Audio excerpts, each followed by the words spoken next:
আপনি যদি একজন গুগল ফটোস ইউজার হয়ে থাকেন, নিশ্চয়ই আপনার জিমেলে কোনো প্রবলেম হলে কোনো না কোনো এক্সপার্টের কাছে দেন।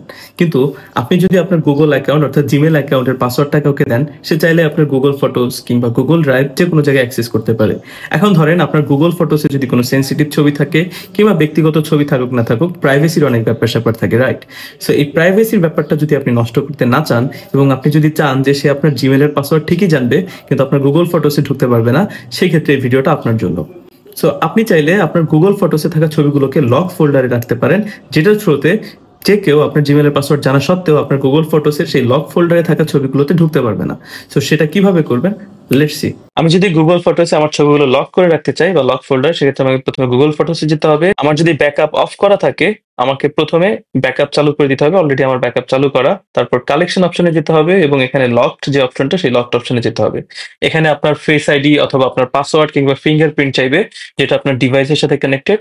ওটার থ্রুতে আপনি এটাতে ঢুকতে পারবেন এবং মুভ আইটেমে ক্লিক করে আমি ধরেন কোনো একটা ছবিকে এখানে আনতে চাচ্ছি।